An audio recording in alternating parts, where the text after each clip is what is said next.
Amitabh Revi.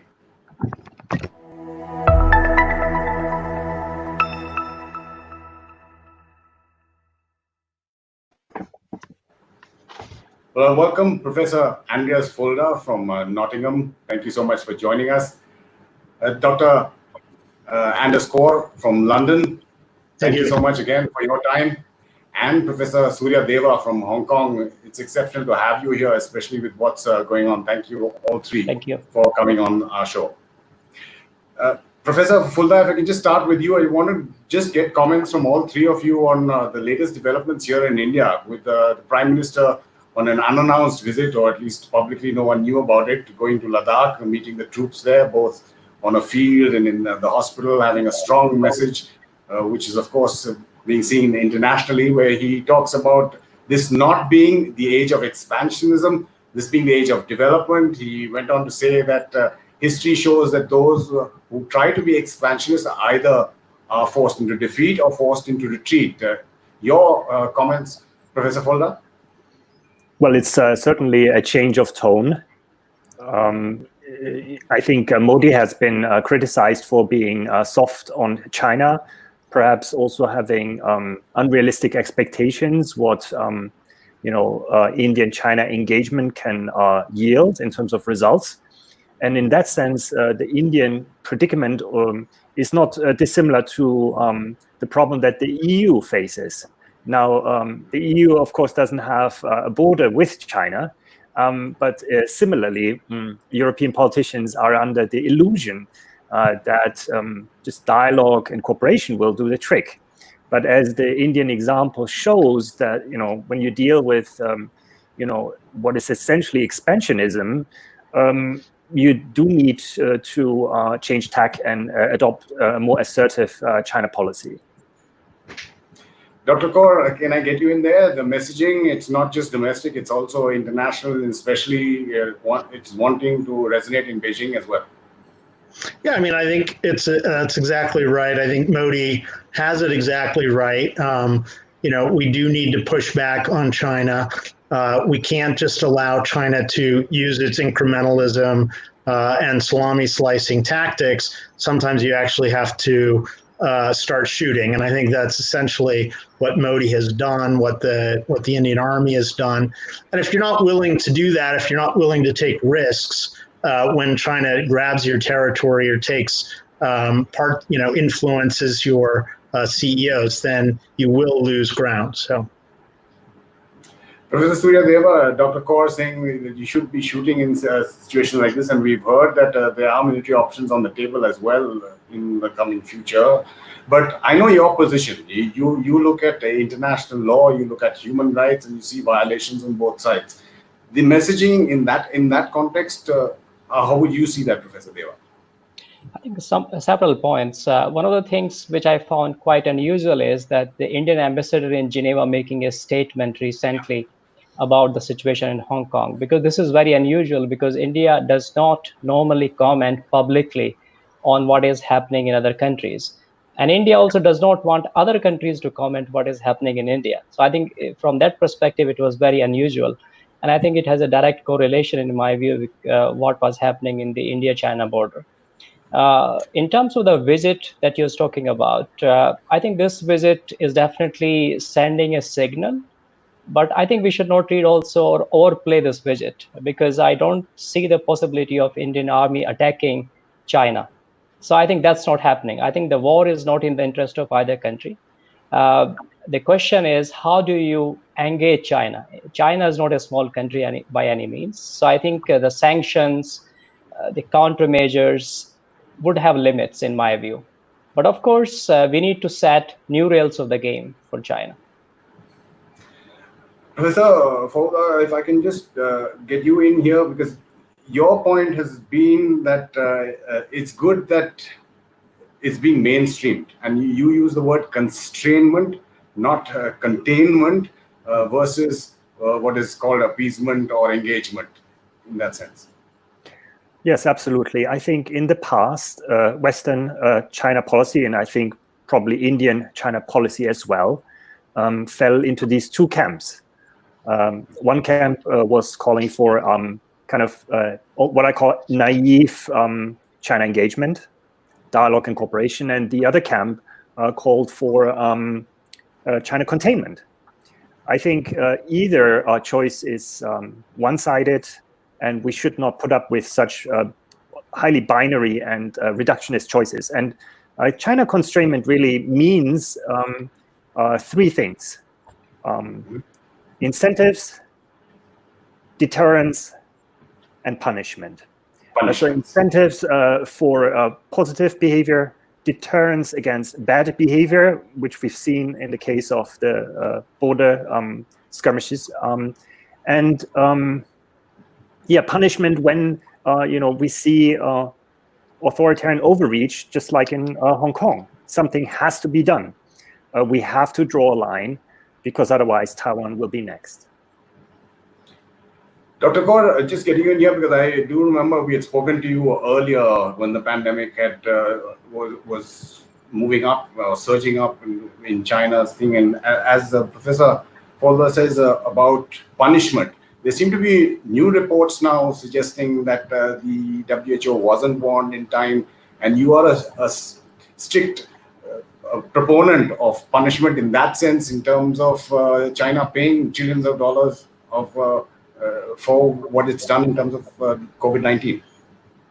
Yeah, I mean, I think in terms of COVID-19, the evidence as it trickles out, we're finding that more and more that China's really to blame for this pandemic, and trillions of dollars have been of damage have been done globally.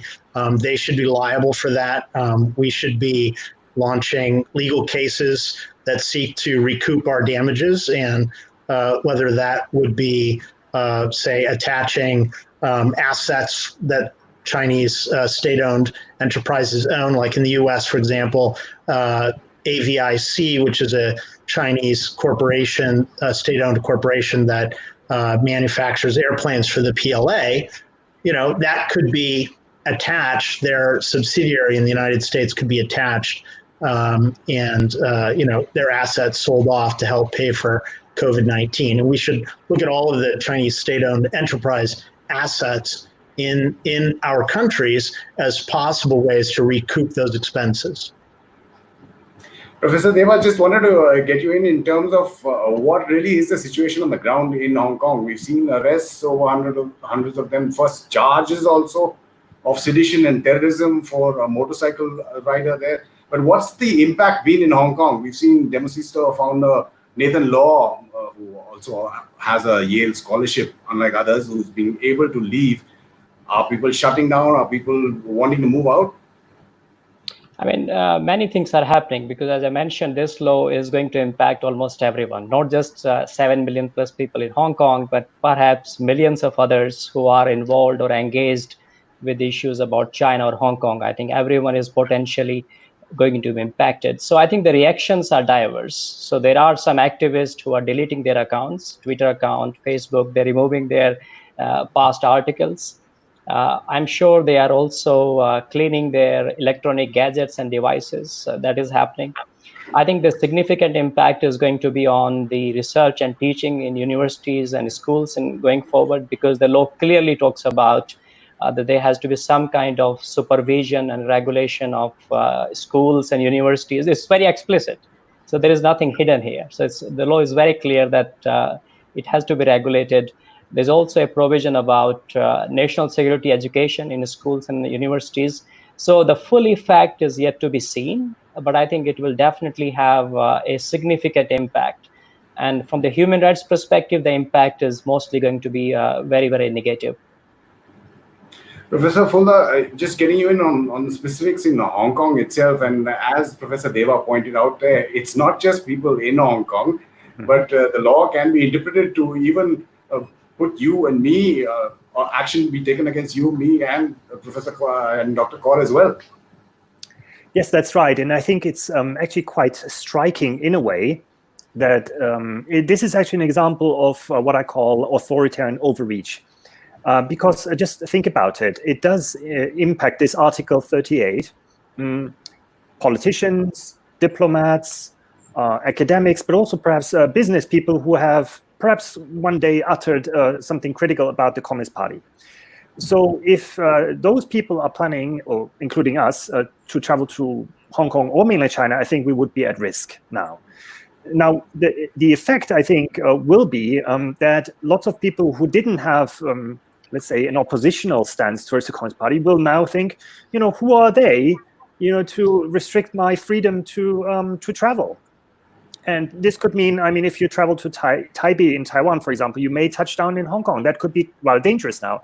So I think what they probably underestimate is that, this provision itself will kind of coalesce the international community in taking a much more assertive stance towards the Chinese Communist Party. So I think this is a classical own goal. A classical own goal. Do you agree, Dr. Corr? I think you're also of the view that everybody who can and should actually leave Hong Kong and just leave it as an open-air prison. Yeah, I think I said before I was this started that I haven't touched down in Hong Kong since 2016. I'm purposely avoiding Hong Kong and China, even in terms of a transit flight.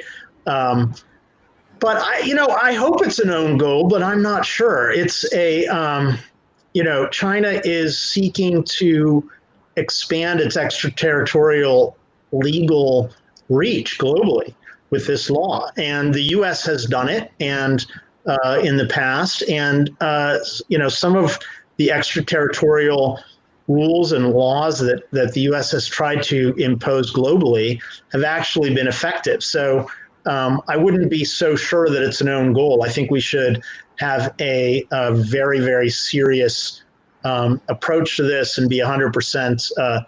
Have 100% pushback on it in terms of implementing countering legislation, for example, that would make it illegal to impose free speech restrictions on your own employees during their free time. If you're an employee of a big corporation in your free time and you write, I think Hong Kong should secede and be independent from China, then it should be illegal for Apple to fire that employee for their private opinions on the outside of the corporation. So we need to take it seriously.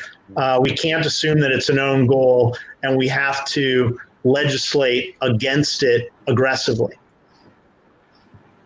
Take it seriously. And just reading out one of our viewers, I'm not being frivolous here, but one of the comments is, since you were mentioning Hong Kong and stopovers, Real Hulk says, no more stopovers in Hong Kong, take the onward flights from Singapore or from Bangkok.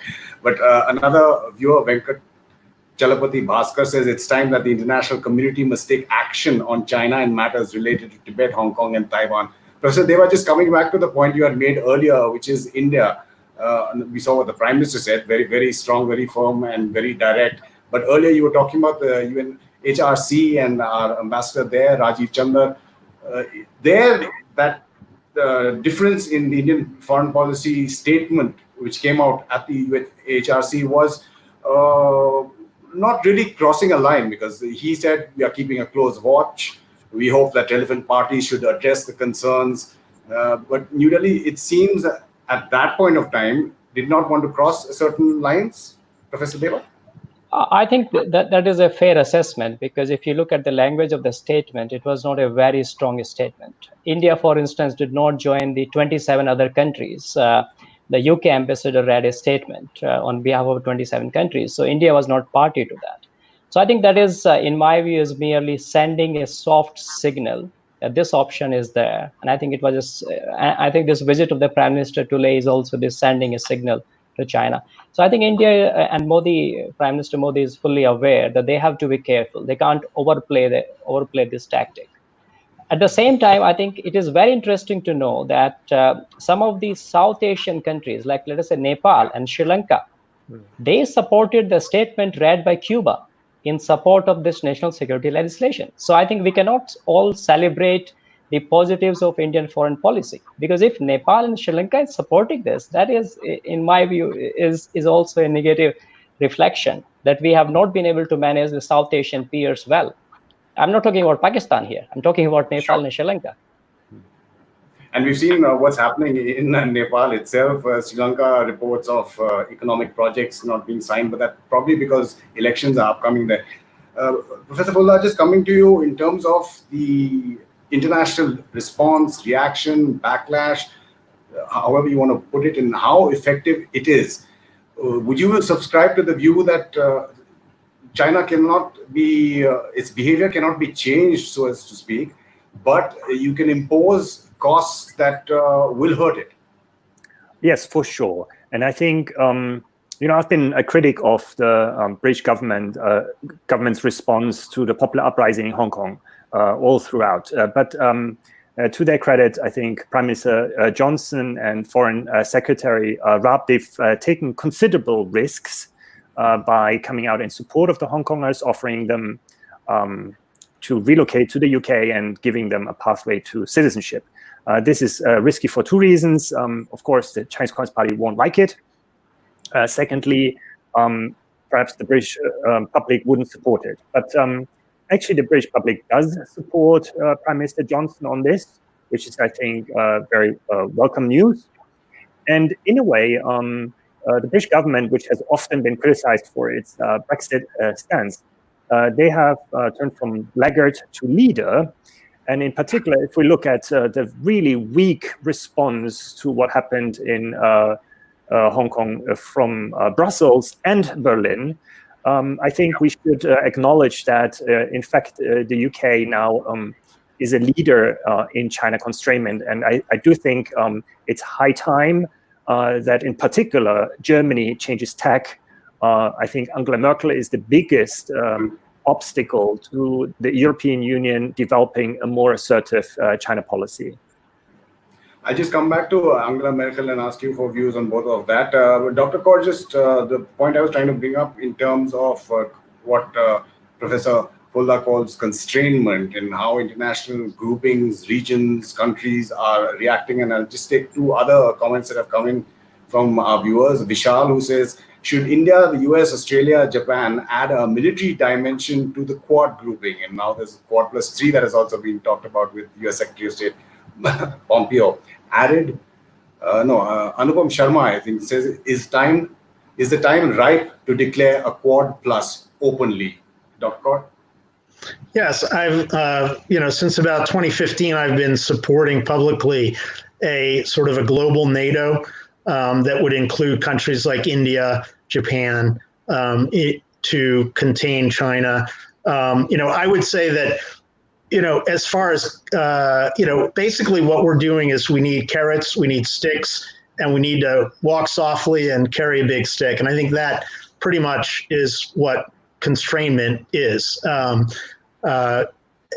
As far as India sitting on the fence, which is, I think, what's been going on. And I think you see that with their failure to sign on to the 27-country statement on Hong Kong recently, is that, it really feeds into China's divide and conquer strategy. So it's quite disturbing that India didn't sign that. It's totally self-defeating. And I know that India has for a long time had a policy of non-alignment, but I think it's a failed strategy. And we see as India continues to lose territory, that its failure to ally with strong partners militarily is a huge mistake. Well, there seems to be some movement on that, but you think it's not enough. Professor Deva, just coming to you in terms of what can be done internationally. Can China be taken to the International Court of Justice? Is that a ploy that should be adopted in terms of the outcome, how long it takes? Is it even enforceable? Whether you're looking at the Sino-British Declaration or the other international treaties that it's not really following. I mean, legally, an argument could be made for doing that, but China has been taken to ICJ before, like Philippines took it to ICJ. Yeah, so exactly. The possibility of getting any tangible outcome from the ICJ or enforcing it against China, I see very dim chances. So I think we can make academic arguments. We can talk in shows that this can be done, this cannot be done. But I think we have to be also realistic, the status, the economic and political status of China as it is. And let us look at the history. The powerful countries in the past, whether it was US or during the colonial period, it was some other superpowers, everyone has misused their powers. And I think China has started to do that. So whether it is the enactment of this law in Hong Kong, which has extraterritorial effect, or the repression that has been going on within mainland China against human rights defenders, lawyers, or human rights activists, I think this is likely to continue as long as we have this continuous system of political system we have. To me, Hong Kong is a concrete case study of a clash between two systems of governance. The Chinese system of governance, which is China is going to export through its Belt and Road Initiative and elsewhere through other initiatives, and the typical liberal Western system of governance. This Hong Kong clash should not be taken that this has happened only in Hong Kong and that's it. No, Hong Kong is a test case. This battle of contest in these two models of governance is going to unfold almost everywhere, wherever China is going to be present. So I think this is about new international order. Is that order ready to engage China as a new superpower? And my answer is no. Is China ready? No. So I think both sides have to understand. But I don't believe that you can push around China easily.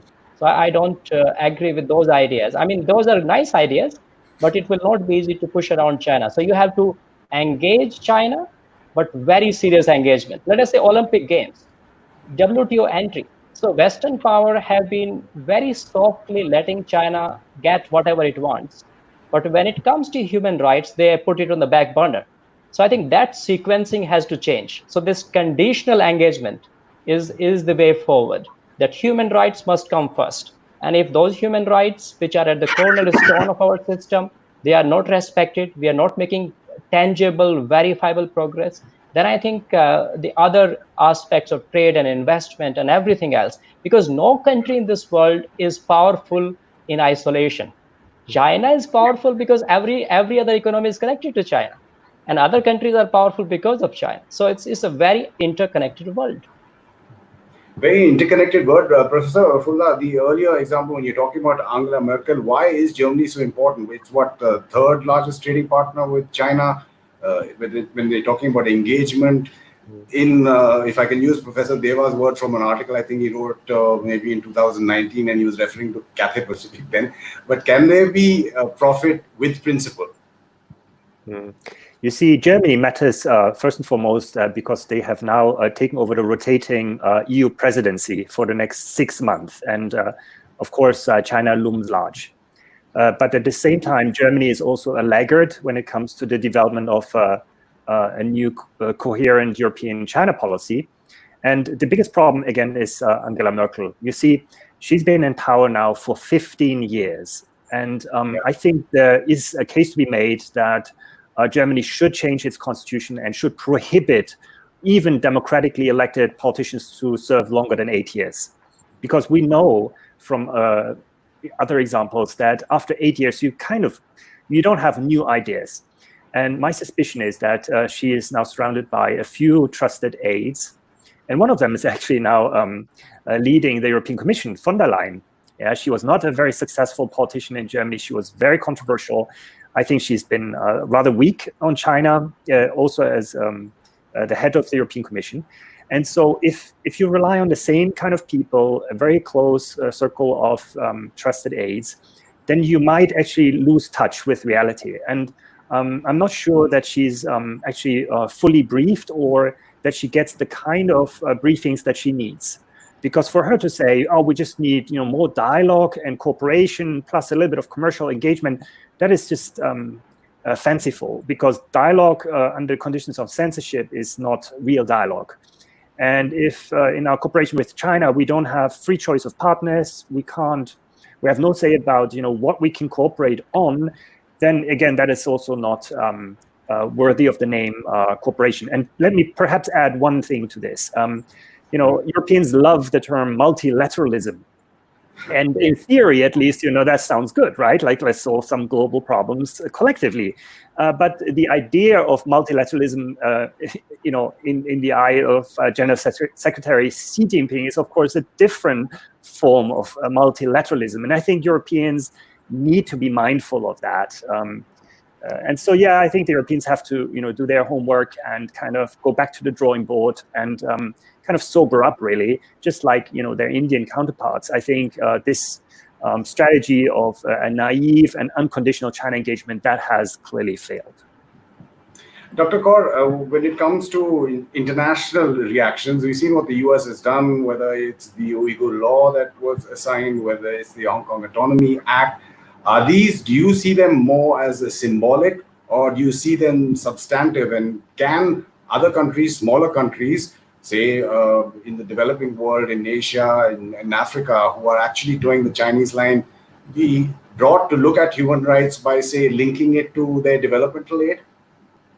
Well, I think that they are both, it's very real. We've by making this, by putting these laws through, we've educated, at the first point, we've educated the American public about the dangers of China, what China is doing. And that's powerful because that will determine future politicians, what they can and can't do. And also they've, of course, handed a huge stick to the president, who can use that and wield it at will against Chinese officials or Hong Kong officials who are cooperating with the CCP and in wholly repressing the Hong Kong people. As far as what was said about it's hard to control China, that's absolutely true.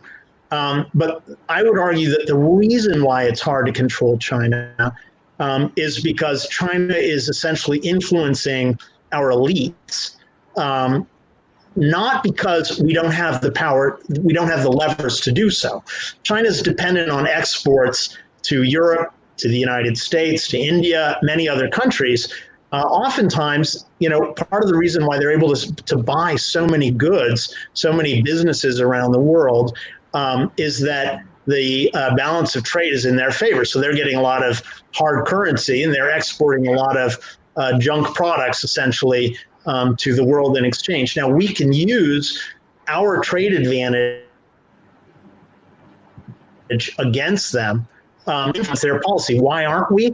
Because our elites have sold out to the Chinese Communist Party. And that's essentially what we need to target. So to fix the problem and to bring the power back to us, I would argue that we need to, for example, in the United States, we need campaign finance reform where corporations aren't allowed to purchase influence from our politicians by making massive for example, Apple makes $10 million of donations to the Republicans and to the Democrats. And Apple's doing a lot of business in China. So, of course, Apple wants the business to continue. And so they encourage, no action on human rights. So we need to remove that lever that China can use against our politicians if we ever hope to get our politicians on our side against dictatorship.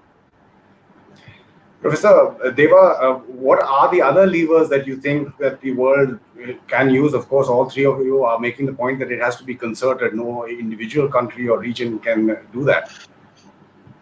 I mean, I already hinted about so many multilateral institutions, right? So whether it is WTO, IMF, or WHO, we have recently seen in relation to COVID-19. I think we need to build more robust institutions. I think our institutions are highly politicized, and they are not taking independent and objective position. Look at the Human Rights Council. It is highly political institution. It is very selective about which countries it would like to criticize on human rights. So my position is that whenever there are human rights violations, whether it is China, India, or US or France, does not matter. The positions the international institutions have to take and must take should be objective and consistent. I don't see that happening, unfortunately, in the near future, because these are state-run institutions.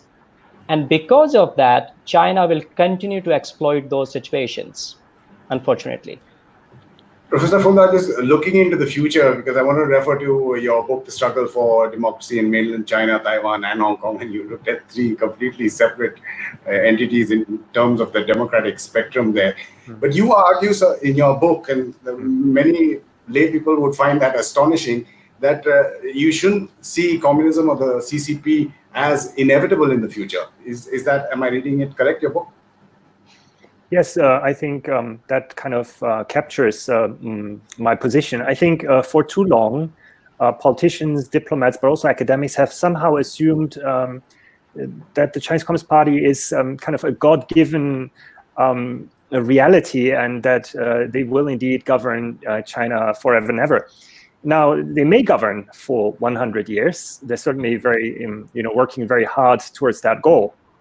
But if we look, at the entire spectrum of Chinese history, of course, that is, a blip on the radar, those 100 years.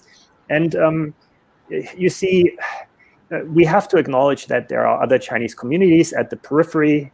Think of Hong Kong, of course, but also Taiwan. Taiwan is a liberal democracy. It's a self-governing state. It shows that democracy can work in the Chinese cultural context. And in my view, there are so many structural problems in mainland China, whether it's social welfare or environmental issues or political reform or even, the economy. And these structural problems are unresolved. So I'm not optimistic at all that an increasingly authoritarian and very brittle political system will be able to cope with these problems. And so in my view, General Secretary Xi Jinping actually probably will be the last general secretary of the Chinese Communist Party. And I think we should mentally prepare, that China, with all of these unresolved problems, actually may not survive as a unitary state, maybe as close as the next 5 years or so. So whoever actually thinks that China is on this unstoppable trajectory towards world domination, I think they should think twice. And yes, you can hold me to account for this prediction, but I'm just very skeptical about the Communist Party succeeding, in the long run. Dr. Corr, I do know that you've had your differences of opinion on social media with Professor Fulda. Do you agree with that point of view?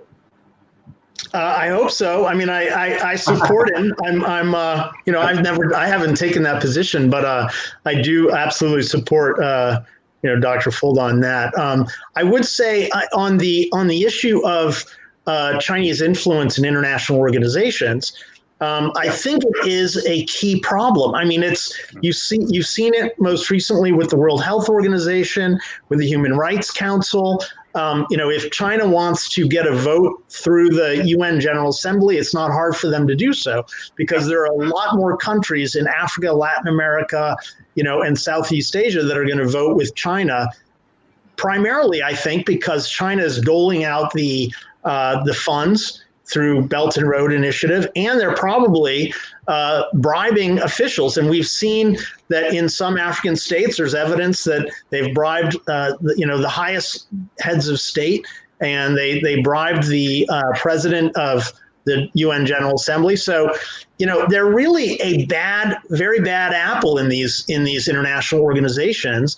And I would argue we should try to kick them out. And I think that, it sounds radical, but if you think about it, there are a few countries where these international organizations are: the United States, Switzerland, France, Italy.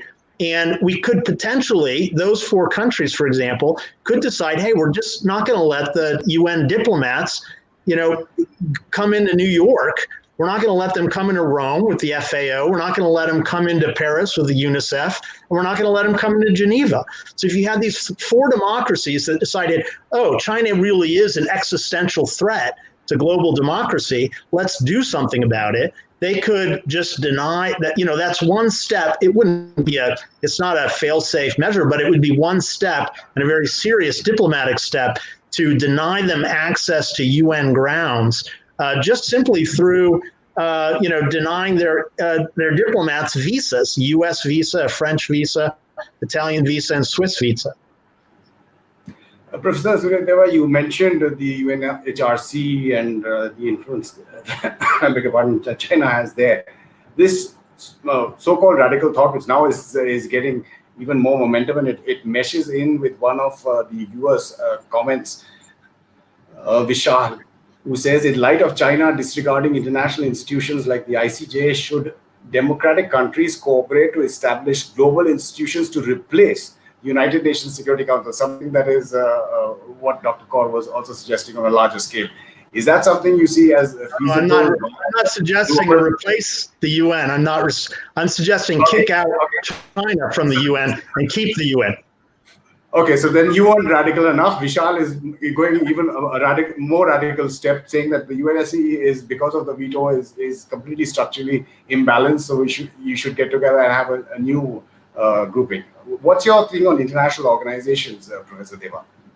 I think that would be an ideal world in which we can hold any state accountable. We can create a multilateral international system in which there are organizations who can hold anyone accountable, whether it is USA or China or India or Germany, it does not matter. Because if there are certain principles which are considered vital, common good for everyone, for the global humanity, I think then we should not discriminate and differentiate. But I'm not very optimistic, unfortunately, that happening. I think the Communist Party, let us be also aware, has been proved to be very resilient and innovative over the years. I mean, this prediction has been made so many times by so many different people. So I wish it happens. I mean, because millions and billions of people would benefit from this change if that happens in China. But at the same time, I would also add a footnote that we also need to look at what kind of democracies we have become. Let us look at the leading democracies in the world, US, India. What kind of leadership we have created through these democracies. So I think democracies also need to self-reflect rather than merely point fingers at China, which we should do that, definitely. But my point is, it's also time for self-reflection, because there are critical issues with the democratic institutions, not just in the world stage, but in many institutions. In my own country, India, I'm at pain at looking at some certain things. So it's not merely pointing fingers at China, which I always do in my writings. Don't take me wrong. But my point is, we cannot just pick China. We need to self-reflect and build better alternatives to the Communist Party. Like you're saying, if you point one finger, the three pointing back at you. But just getting closing comments from all three of you. Professor Fulda, the theme of our discussion, broadening backlash, whether it's the US sanctions, whether it's Britain offering DNO, whether it's Japan and France supporting India in terms of what's happening on the border, Hong Kong, Taiwan, the Uyghurs, who we haven't really touched upon, and your fellow German there, we had spoken to a little earlier, Professor Zenz, who had talked about the democratic genocide.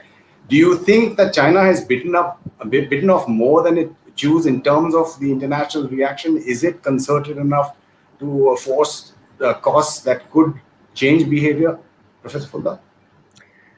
Well, I think anyone who's active on social media can already sense that there is a growing backlash globally. I think it does reflect, mass opinion. It hasn't, as Anders rightly pointed out, reached our elites yet. There's still a lot of resistance towards developing a more assertive European or more assertive Indian China policy. But I do actually believe that it will be very hard in Western liberal democracies to ignore, the growing chorus of China skeptics and China critics, because it is becoming more and more evident whether we look at the incarceration of the Uyghurs and Kazakhs, the suppression of the Hong Kong democracy movement, or the threat of military annexation in Taiwan, that the status quo is untenable. They cannot just continue with their naive and unconditional China engagement. They have to move towards what I call China constrainment, and I think we will see more movement towards that goal. Professor Surya Deva, more movement towards constrainment. Do you think Beijing has been surprised by reactions from across the world and surprised enough to do something about it, Professor Deva? But perhaps China has become overconfident in its power, in my view. So they have opened too many battlefronts at the same time. If I had to advise the Chinese leadership, I would say that they should be careful, because they have been major powers in the past historically. And if the powers are not used carefully, you cannot really sustain those centers of power for a long time. And I think my fear is that even before China reaches its peak, it may not reach that peak and may start declining if it continues this path, because we do not have any unipolar or bipolar world anymore. We have multiple centers of power, and these centers of power will fluctuate and change. And that's why I think China should behave like a more responsible leader. And I think then there is a role for other powers to ensure that China behaves responsibly.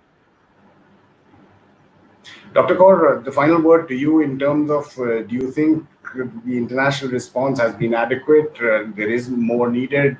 How will China respond to that? Or is hubris really getting in the way of its behavior, aggressive behavior from East China Sea to South China Sea to the Himalayas, Africa, wherever you look at it, Latin America for that matter? Well, I want to believe that China is being hubristic, but the reality is, look at what happened after 1989 in the Tiananmen massacre. You had world leaders that were treating China like a pariah state, and you don't really have that now, unfortunately. You do have a little bit of, some legislation coming through, but it's just simply not enough. We're not being tough enough on China after their genocide against the Uyghurs. They're grabbing territory from every country, on their border almost, other than Russia. And, it's just outrageous. And the elites in our countries aren't taking the action that is necessary to signal Beijing that this is not allowed. We're not doing enough. So frankly, no, I'm not optimistic, actually. Dr. Corr, Professor Surya Deva, and Professor Andreas Fulda, thank you so much for joining us from Nottingham, Hong Kong, and from London. It's absolute pleasure discussing this, and I can see since Dr. Corr has ended on that note that there will be a lot more discussions like this apart from the action that various countries are taking. Thank you so much again. Thank you very much. Thank you. And just for our viewers, you can log on to StratNewsGlobal.com to get all the latest news and analysis from an Indian perspective. Do follow us on our social media handles, whether it's on Twitter, on Facebook, or on Instagram, and just click on that bell icon on YouTube if you want to get live notifications or reminders for when we put videos up like this. You're watching Talking Point on StratNews Global. I'm Amitabh.